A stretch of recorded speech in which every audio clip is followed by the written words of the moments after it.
So this is the composite error. I already told you. We have to discuss the composite method of gear checking.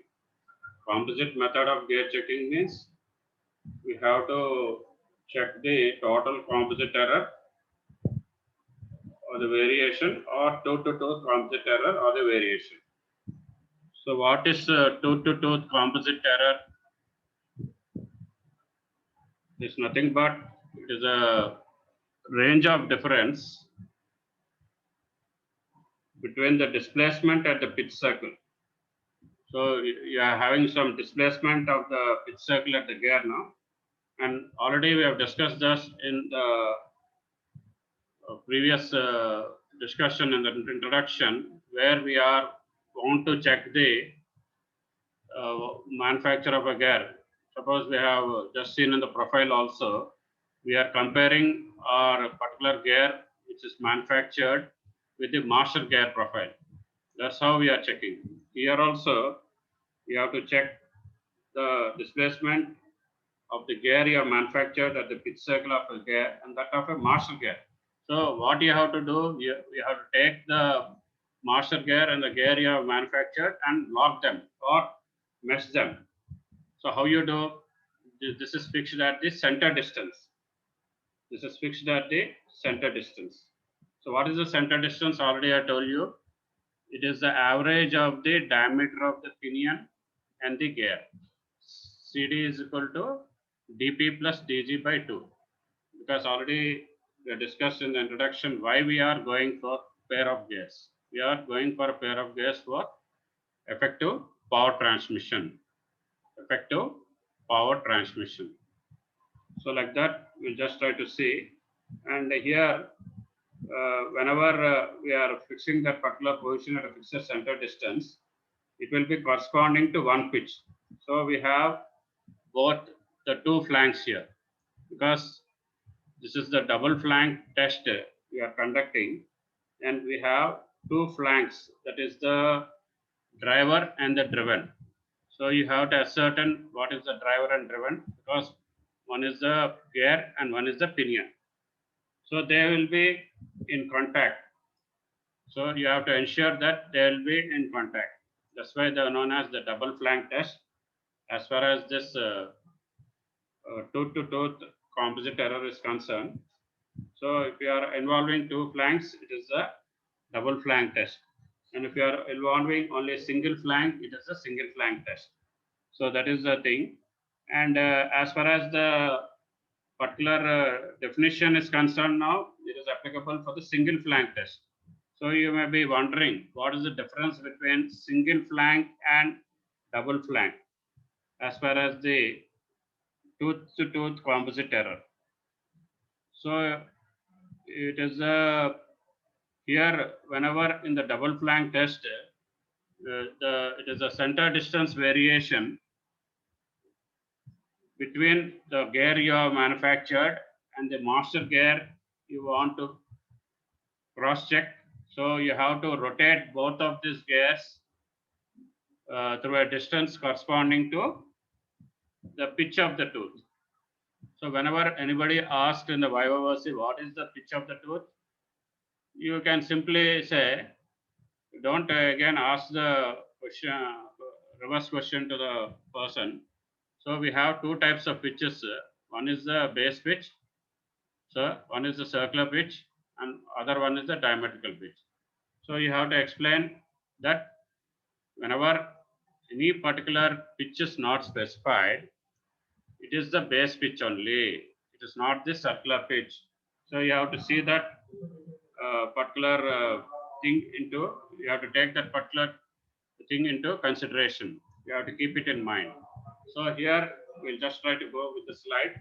So these are the definitions regarding the tooth-to-tooth composite error for the single flank as well as the double flank. So a double flank, it is the minimum center distance between the gear and the master gear when it is rotated through a distance corresponding to the pitch of the tooth. But in single flank, it is a range of difference between the displacement at the pitch circle of the gear and that of the master gear.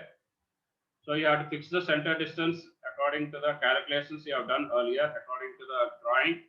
What is the diameter of the gear? What is the diameter of the pinion? And take the average of them. So that is the thing you have to take. And this is nothing but it is the single flank test. In the single flank test, you have to see that the driving and the driven flanks are in contact. If they are not in contact, then uh, the error or the test will not be conducted fruitfully. So you have to set it correctly, the machine setting. So I am telling machine setting or the tester setting because in this particular composite method of gear checking, we are taking into consideration the Parkinson gear tester. We'll try to see in the ensuing class, in the ensuing discussion, and that is the important thing. So here, what is now total composite error or total composite variation? So what is the total composite error for a single flank? You can say here in this discussion, in the theory, in the slide, it is not elaborated as far as the single flank or double flank is concerned. So you try to hear the class correctly. So what is the single flank? What is the total composite error for the single flank? Same definition. You can say it is a range of difference between the displacement at the pitch circle of a gear and a master gear. So you have to compare whatever gear you have manufactured, you have to compare with the master gear. So you have to fix the center distance according to the calculations, the average of the pinion and the diameter. So you have to move the revolution. So you have to rotate both the gears through one revolution. So in a single flank test, you have to ensure both the driven and driving flanks are in contact. So that is the difference. And you have to see that both the gears, the gear under test and the master gear are in mesh with each other, That is the thing you have to consider. So that is the total composite error for the single flank. But when it is coming for the double flank, you have to take the minimum center distance. So minimum center distance. You can see in the graph because in the graphical variation, because everything you have to attach a recorder. So you have to attach a recorder to the, I will explain you, don't, okay, you may raise some doubts. I don't know who has start, what is the question raised in the chart. So, okay, so it is old one only, okay. So you have responded to the audio and this one. Okay, thank you for your patience. And here, what is the thing you have to see? The tooth to tooth composite error is for the between one tooth and another tooth. But whenever you are considering the total composite error, you have to take all the gear tooth into consideration. So that is the difference. So you will be knowing in the Parkinson gear tester clearly the difference.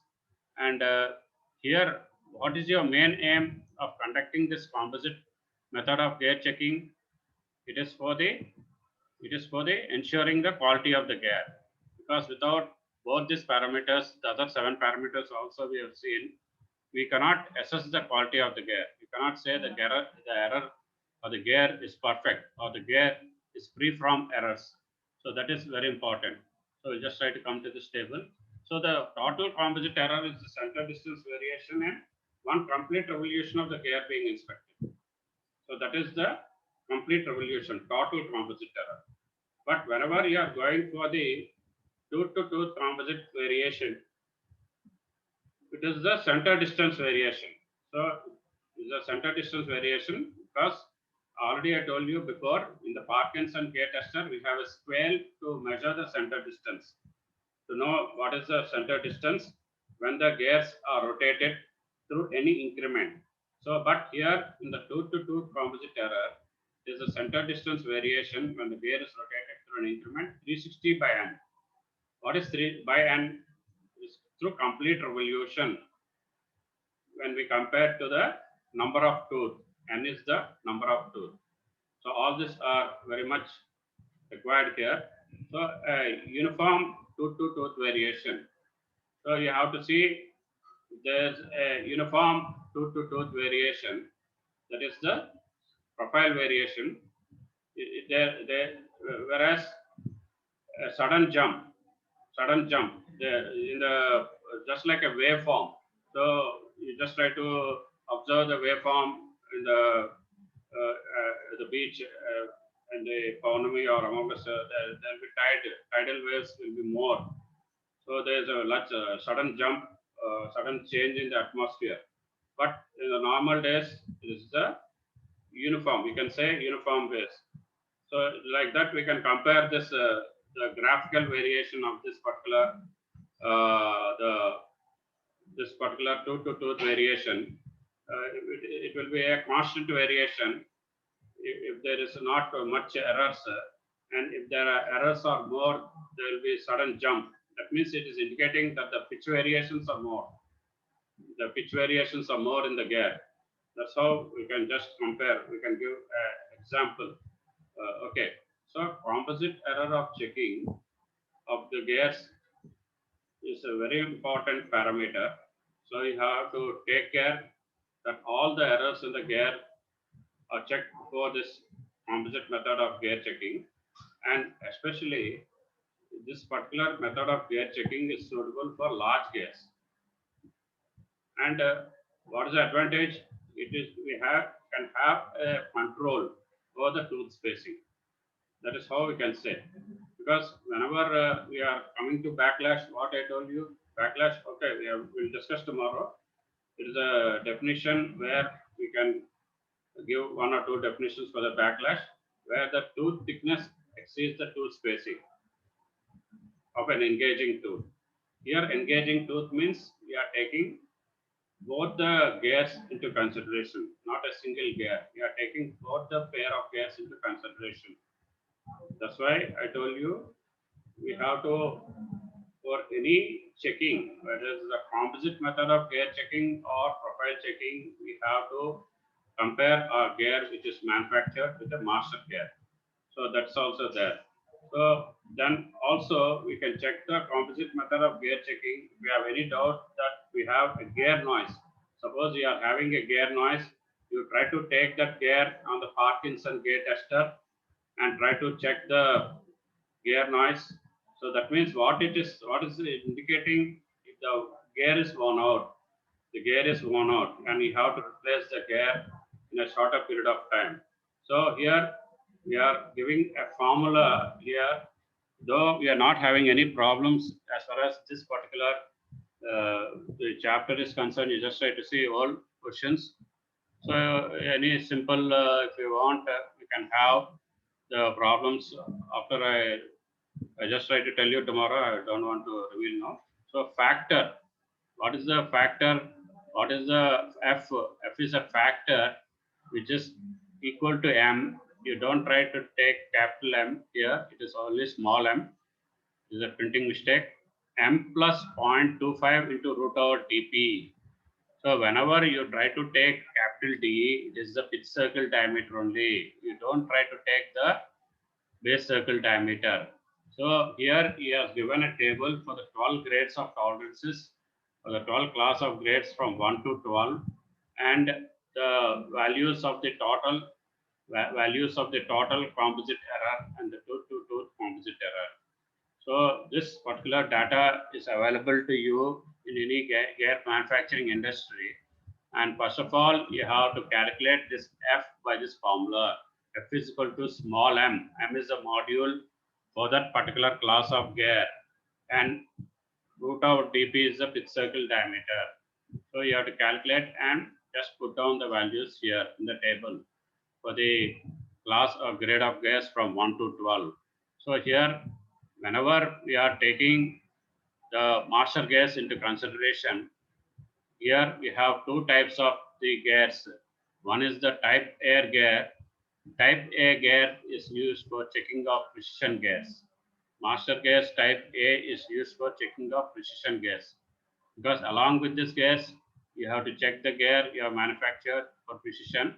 and the accuracy class for the type air gear will range from 1 to 7. 1 to 7 is the type air gear. It is, you have to check this particular gear for the precision gears, and the type B gears from 8 to 12. 8 to 12 is for the gears you are checking for the 8 to 12. So as far as these gears are concerned, they are the master gears are used for ensuring the sufficient accuracy of whatever the gears you have manufactured, and you are comparing the gears for accuracy. So what you are doing, trying to do, you are trying to mesh the gear you have manufactured with the master gear. So in the Parkinson gear tester, we'll see what is the position of the master gear and what is the position of the gear under test. You can understand. So we'll come short time, 5 minutes time. They are mostly the master gears are mostly used for the comparing of this particular errors, composite errors. So you can have the master gears rotated in closed mesh. So whenever you are meshing, whenever the word meshing will come, it is a double flank test. Or whenever the meshing will not come, it is a single contact or the single flank test. Single flank test. So this is this particular master gears are also already I told you, just like the master screw thread, we have a master gear. We can use this particular master gear for calibration of this gear checking instruments, which we are using in the shop floor. You can calibrate the pitch measuring instrument. You can calibrate the profile checking instrument. You can calibrate this particular composite method, that is a Parkinson gear tester or whatnot. So what is the material of the gear? So it is a manganese tool steel, and it is chromium manganese tool steel, or you can take a good quality steel, because all this are material science concepts or the metallurgy, and you have to go for hardening in the HRC scale. You have to go up to 62 HRC, hardness Rockwell C scale. So you have to see that after heat treatment, the gears are properly stabilized. Why you have to stabilize the gears? Because you have to relieve the internal stresses, because already some of the stresses will be there when you are, will be inbuilt, and some will be induced after heat treatment. That's why you have to stabilize in order to relieve the internal stresses. That's a very important thing. And even in design engineering, we'll just try to discuss the design of gears. So that is the important thing. But the master gears, those are having smaller module values, uh, because they have coarse pitches. The master gears which are having the lower module values. Module values may be, suppose it is from 2 to 2.1 only, we can say the module value is low and they are having coarse pitch. Because in the particular, suppose you are taking the screw thread into consideration, in the bolt and nut assembly, you have two types of pitches. One is the three types of pitches. One is the coarse type of pitch, one is the medium type, and one is the fine pitch. Here also, but in gears, you cannot take that. In gears, yeah, either you have the coarse pitch or the fine pitch. So you have to see that whenever we have a coarse pitch, that means the master gear will be having a few teeth. It's an indirect way of asking in the viva versa, how many number of teeth you have for a coarse pitch. You cannot give the number, but you say when compared to the fine pitch, you will be having a few teeth. But whenever you are comparing with the fine pitch, the master gear will be having more number of teeth. So that is very important. But the method of manufacturing, or it is very difficult to handle the master gear with a few teeth, because you are incurring a high production cost. So that's why people will not try to manufacture more number of master gears with a less number of teeth. So we'll come to the actual principle of this composite method of gear testing. So here the principle of this device, you just try to see, it is the Parkinson gear tester is similar to the lathe machine.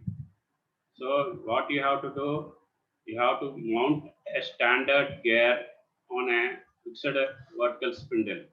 So what is the standard gear? It is the master gear. So you have to mount like this. You try to see the diagram, and other gear under test or the gear you have manufactured is mounted on another spindle.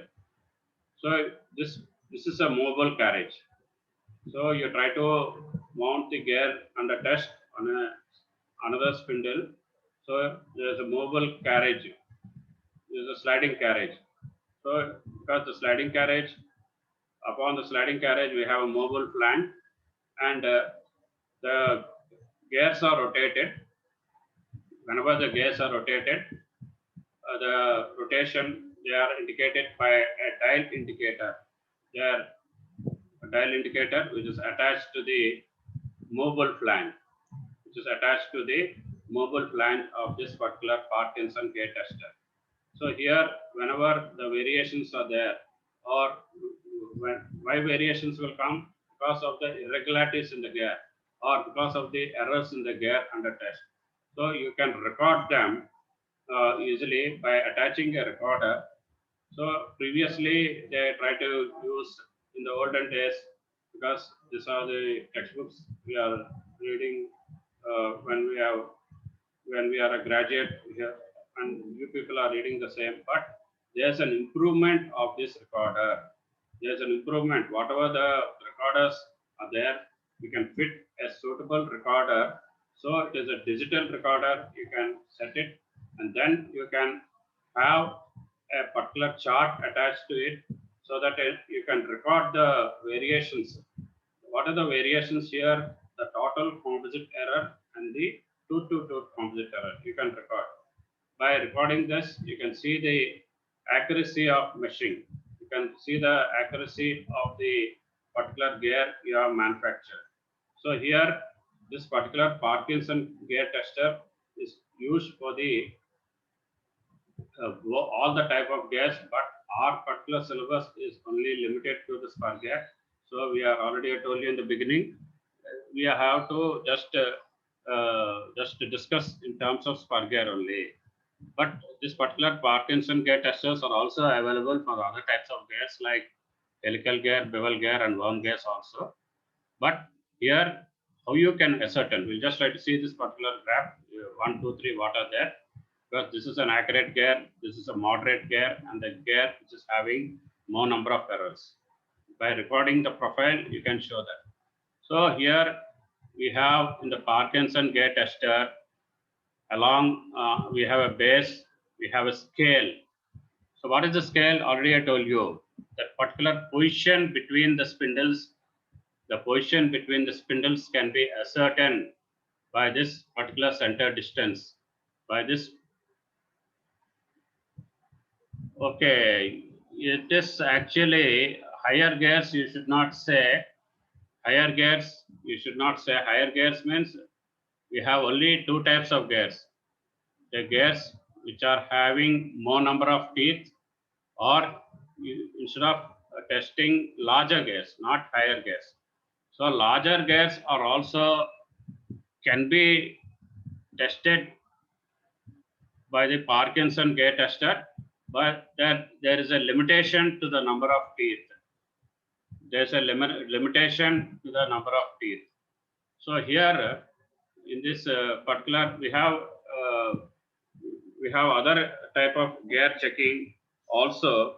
You might have remembered already. I told you in the beginning of this introduction, we can have the profilograph type, the profilograph type of gear checking. Just like we have seen in the surface texture, that also we can see. But you can design your particular Parkinson gear tester for the particular set of gears, for the particular set of gears. For the larger gears, you can have one particular gear tester, and for smaller gears, you can have another gear tester. It's not hard and fast rule. Only you have to maintain the distance between the spindles, because here what you are doing here, you are comparing your gear under test with the master gear. Suppose Durga Rao, Your name, yes, I've forgotten. So it is the particular gear you are putting the larger gear here on the fixed spindle, and another gear under test you are putting on the sliding carriage.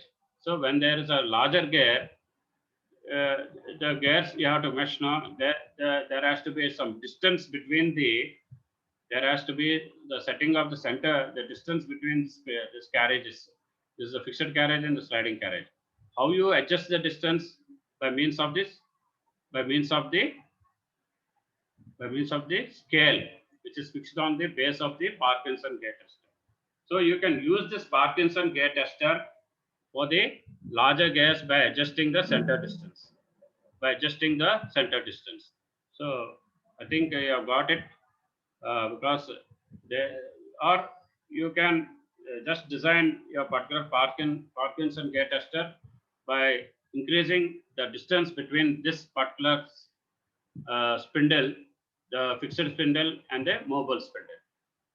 So it is like that. So it is everything is aspected, everything is compared.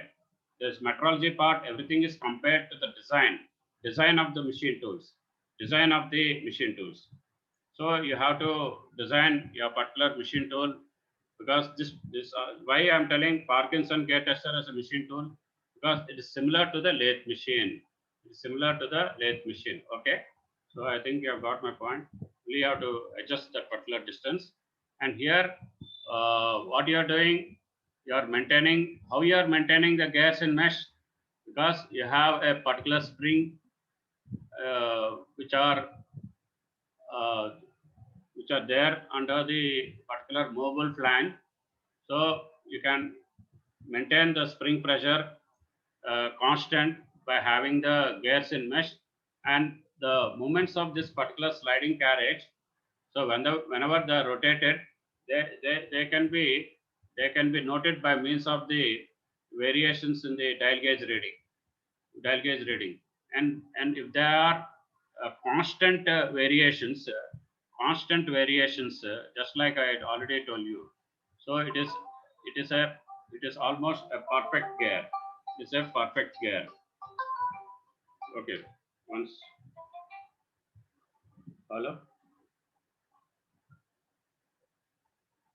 ఆ క్లాస్లో ఉన్నాను, రండి, నేను wait చేస్తుంటాను. Okay.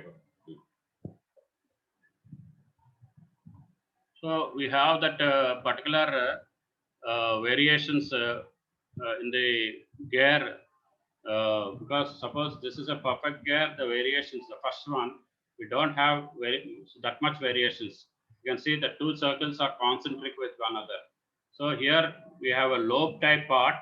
There's a moderate gear in which we have a lobe type inner circle. We have a lobe type. That means it's a moderate gear. That means it is having some particular variations, the pitch variations. You can say, or the tooth variations are there in this particular gear. But whenever you have this type of record, you have to reject the gear. It is unsatisfactory gear.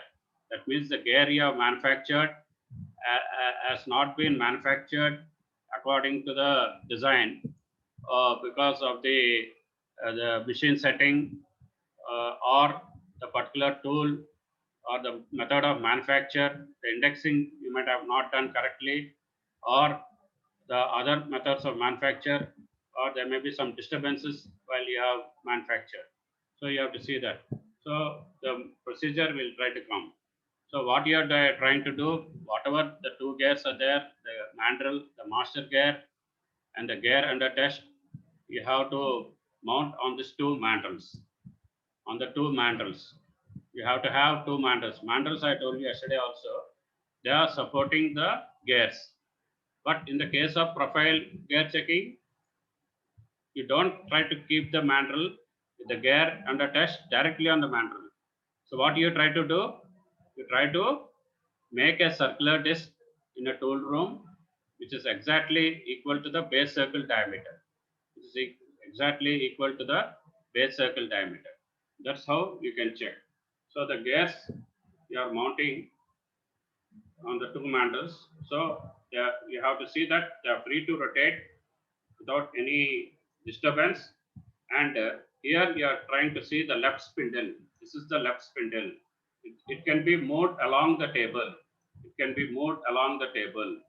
And other one, the right spindle, it can be clamped at any desired position along the sliding carriage. Along the sliding carriage. So I think it's better every time I go to chart, you just try to unmute yourself and try to speak, because there's a chance of stopping the share or ending the meeting, because there may be some variation in the mouse movements or the cursor movements. Okay. So here, whenever we are trying to say that we have to make the right spindle, it can be clamped in any desired position, means because this is a sliding carriage and this is a fixed spindle, the left spindle. It can be moved along the table, but whenever you want to set this, the particular right spindle, you can clamp it in any desired position along the sliding carriage. So here, what is the meaning? This is the left mandrel and the right mandrel. The right mandrel is free to move, because why it is free to move? Underneath the movable flange, here it is not shown in the figure. You have to visualize. We have the steel balls, because this particular movable flange is running on steel balls, and you have to adjust the spring pressure correctly by the floating carriage. Here also the floating carriage indicator is not shown. So you have to, or you can incorporate another one, is the floating carriage meter for adjusting the spring pressure, and the other one for the dial gauge reading to check the variations in the center distance or the variations in the particular pitch variations, because you have to ensure the accuracy of the mesh, accuracy of the particular master gear, that has to be meshed accurately or correctly with the gear under test. So here, that is the concept or the principle behind this Parkinson gear tester, or the principle behind this method of composite gear checking.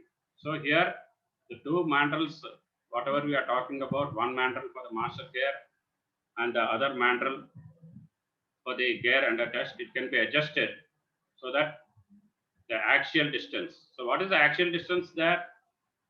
Axial distance is nothing but it is equal to the designed gear center distance. How you get the designed gear center distance? From the drawing. From the drawing, you have to ascertain and you have to compare what is the center distance you have got on the Parkinson gear tester also. So you have to adjust this dp plus dg by 2, diameter of the pinion plus diameter of the gear, average of that one. So here you can regulate the spring pressure. How you can regulate the air pressure by in the compressor? Here also you can regulate the spring pressure by the floating carriage. We can incorporate another meter or a device in the Parkinson gear tester. Some of the things may not be discussed, so you have to have some vision, or the extra fittings you have to just take care of. Accessories, you can say, just like lathe machine, you have accessories. So here also we have some screws for limiting the movement. So I already told you the difference between the ordinary lathe and an automatic lathe, CNC lathe. In a CNC lathe, we have a limit switch, and in the ordinary lathe, we have the manual feed stops for limiting the movement of the, they are known as the carriage stops. Do you remember? We have discussed in the metal cutting and machine tools. There are also the screws for limiting the movement of the sliding carriage. So that is how we can have. So here also you can have the advancement on technology. So you can incorporate a limit switch also here for limiting the movement of the sliding carriage instead of having the screws. Okay. So that is a improved version of the Parkinson gear tester. So this particular thing might have 30 years back. whatever we are discussing. So you can incorporate new technology in the devices, in the accessories. So here in this, what is the scale attached? So you have to have a scale attached to one carriage, and another one you can attach a vernier, so that whatever center distances you are measuring, they are accurate within 25 microns. You can measure within 25 microns, the accuracy. So whatever dial indicator you have seen on the Parkinson gate tester on the right, it will be contacting the right end of the sliding carriage. So on the sliding carriage, what is the gear you are having? The gear under test, not the master gear. And the dial indicator is recording the radial variations. Why here is more specific of the variations? Why you have told radial variations? Because it is the distance, radial distance of the radial direction of the gear under test. Because you are rotating the gears under test through a certain distance. The displacement of the gears will be through a certain distance. So if it is a single flank test, we try to again go back to the basics. Suppose it is a single flank test. The flank of the driving gear should be in contact with the flank of the driven gear. That's how you have to add some extra thing. How you can add, not by just reading what is the PDF giving, because you have to hear in the online class. Because all the bookish knowledge is gone. Whatever the extra fittings I told you will not be there in any standard textbook. So you have to improve the technology. So that is here. What is the wax paper recorder? That is an old method. So you can have the new methods like whatever we have fitted to the roll, the paper roll. I already told you in the case of the pathometer or the Taylor Hobson tally surf, you can attach a recorder so that you can record the graphical variations of the surface roughness. So here also you can have a recorder fitted so that you can have a chart, so that it will be recording the graphical variations, and the chart will be recording the revolutions for each one of the gears mounted on the sliding carriage. So here, when the chart is moving or rotating, there will be a line will be traced and will be recording the movements of the floating carriage. So that is the thing. By seeing the graph itself, just like I shown you, the accurate gear, the moderate gear, and the gear which is having more variations, you can easily see by seeing the graph what is the particular composite error, what is the total composite error, and what is the tooth-to-tooth composite error, just like that. So this particular figure which is shown, that is a Parkinson gear tester. It is about reduced scale. The chart is there, but whatever errors you are getting on the chart, you have to magnify it by x50. Actually, you should not write 50 times, because in metrology, x20, x5, x10 are the magnifications already we have discussed. Maybe the profile projector or the toolmaker's microscope. Chandragaru has taught that particular unit. Might have just told you what is it, x50, x10, x20, like that. This is a magnification. So you have to magnify the value you have got, the radial error, by 50 times. You have to measure it by some particular scale and then try to have that. So the gear, whatever you got, already I shown you the number one record is a fully satisfactory one, and this is a moderate one. It's an unsatisfactory one. That is the chart record you have, the graphical record you're having on the chart.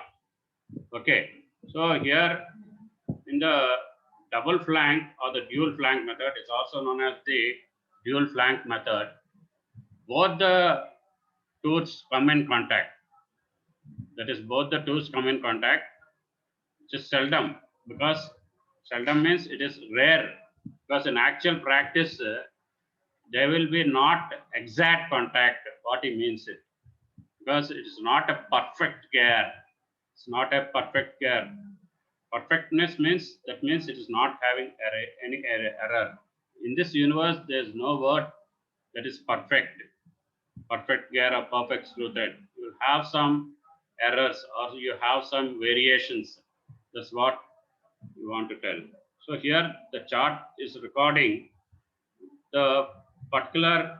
So whenever you are going for an individual tooth to tooth composite error, it is only the pitch error you are recording.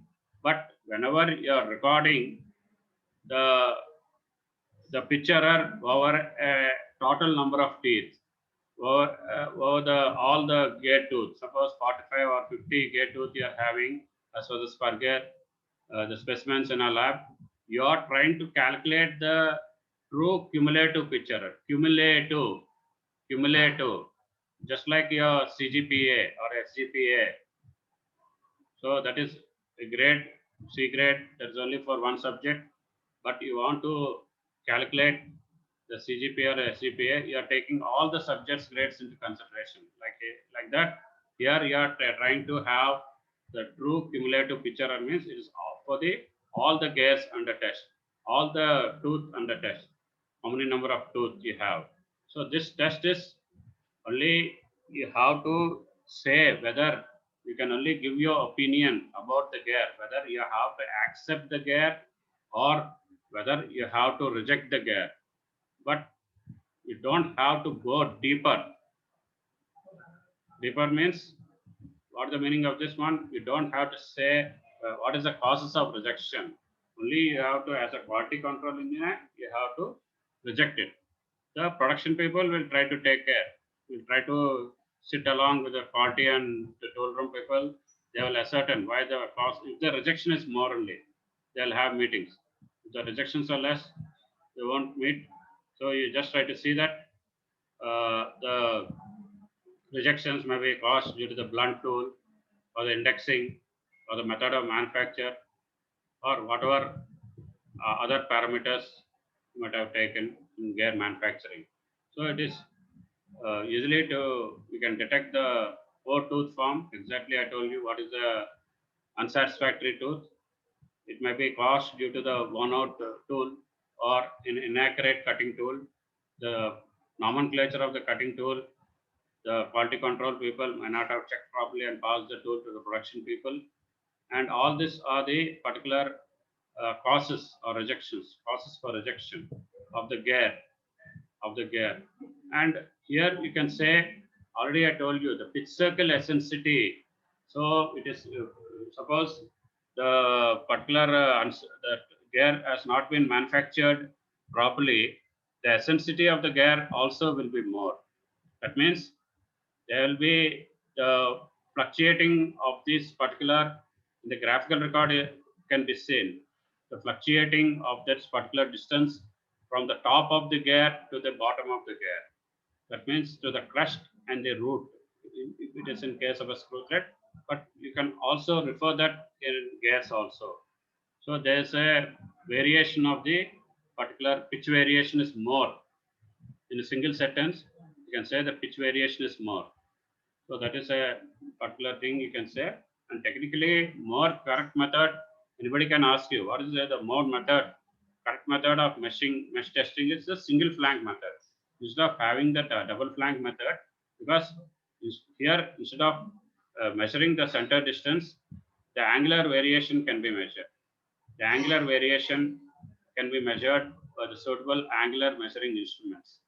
So here, the mesh tester is a complex system. You cannot say it is a perfect system, because whenever you want to have more precision, the cost of the inspection also will be more. The cost of inspection also will be more. So that you have to see. And here, the simplest machine of this particular Parkinson gear tester, we'll be having two gears, the construction part.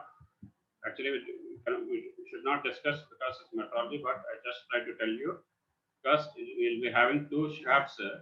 One shaft will be carrying a gear, and a plain disc which is having a diameter equal to the nominal pitch diameter of the gear. So here, what is the simplest machine means? Again, is similar to a profile checking machine. Along with the mandrel, you have to have a plain disc and you have to design that particular disc equal to the nominal pitch diameter, DP. Now here, what don't try to confuse yourself. This particular testing with the profile checking, there you have to design the circular disc diameter equal to the base circle diameter there. Here you have to design a particular plain disc which is having a diameter equal to the nominal pitch diameter. That's the difference. And here one shaft will be having, because you are having two shafts now, one shaft will be having a rotary joint between the gear. If we are having a rotary joint between the gear and its associated disc, whatever you are introducing or using, and an indicator is also you have to put, because what is the use of the indicator in this particular simple machine? Instead of checking the center distance, here you are going for the checking of the angular variation. So you have to have that particular indicator to measure the angular variation between the gear and the disc on the shaft. So in this use, we can have two discs there, and they are brought into the frictional contact. That means in close contact, you can say. One can drive the other. So already I told you, if you are trying to rotate, just like the profile also, already I told you, if you are rotating the particular gear along with the disc, they have to be rotated in a constant manner or a consistent manner or a smooth manner without having any jerky motion, without continuous motion rather than an intermittent motion. What is the meaning of this without slip is that one. It is a continuous motion, not an intermittent motion.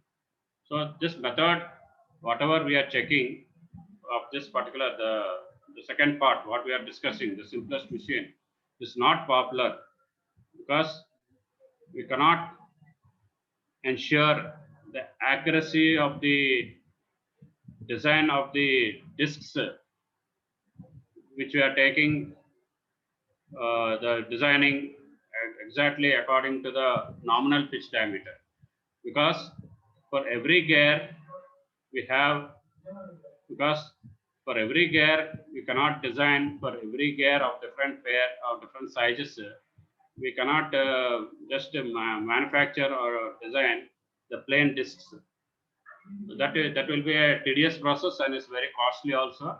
That's why this method is not so accurate when compared to the Parkinson gate tester. Actually, we have to just take this in the first, and second we have to discuss the Parkinson gate tester. But I am telling how the design of the Parkinson gate tester has been improved for the simplest machine, by taking all the particular limitations of this particular machine. The Parkinson gate tester has come into existence. So what I want to tell them. So here the angular settings or the angular variations also you cannot check easily, because you have to take that particular what you have learned in second unit as for the angular measurements, the concept of interferometry,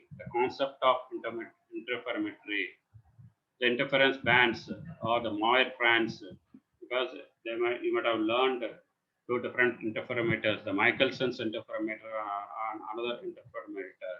So you have to, that's a very important topic. So you try to concentrate on that also. So just try to hear. So here, the two shafts you are carrying are fitted with radial gratings, because you have to check the angular variations. So this two radial gratings will be having an angular band. So here angular band, because what is the least count of a linear measurement? It is only in mm. But whenever you are going for a least count of a bevel protractor or any other angular instrument, it will be 1 minute of an hour. One line will be equal to 1 minute of an hour. That scale gradations, you can say, As for the metrology concept, it's known as gradations, not gradations. Some are writing spelling mistake in the, so it is gradations. One line will be equal to 1 minute of an hour. So here, whenever two such gratings are there, they rotate in close proximity. So you have the interference bands on the particular indicator for the angular increments we want to check. So by means of the Moir fringes, you can ascertain whether that particular gear has been manufactured correctly or not, because we cannot directly know this, because these Moir fringes are there now, they are moving in the radial direction. So they will be, so you have to, so they will be generating the electrical pulses, just like transducer. In case of instrumentation, you are converting one form to another.